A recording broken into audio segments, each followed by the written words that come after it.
कुरुक्षेत्र का विशाल युद्ध भूमि तैयार थी। दोनों ओर महान योद्धा खड़े थे, कौरव और पांडव। चारों तरफ युद्ध की गर्जना थी, शंखनाद हो चुका था। परंतु अर्जुन के मन में द्विधा थी।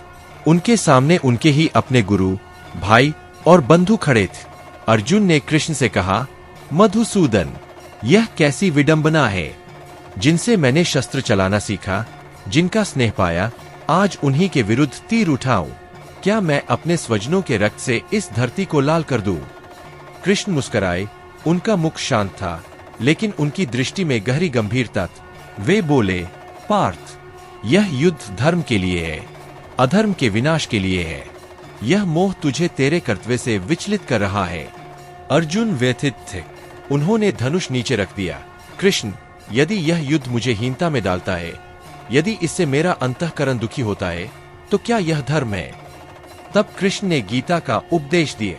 वे बोले, हे अर्जुन, आत्मा अमर है, न यह जन्म लेती है न मरती है।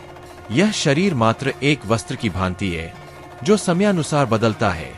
यह युद्ध केवल देहों का संग्राम है, आत्माओं का नहीं। तू मात्र एक निमित्त है। यह युद्ध पहले ही निश्चित हो चुका है। कृष्ण के वचनों से अर्जुन की शंका धीरे धीरे दूर होने लगी।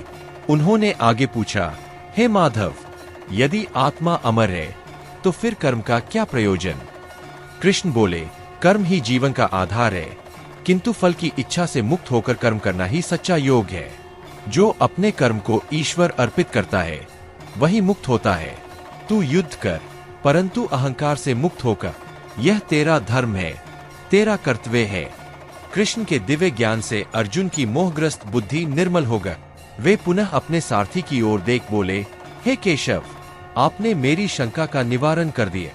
अब मैं अपने कर्तव्य से पीछे नहीं हटूंगा। उन्होंने अपना गांडीव उठाया, रथ पर खड़े हुए और युद्ध के लिए उद्धत हो गए।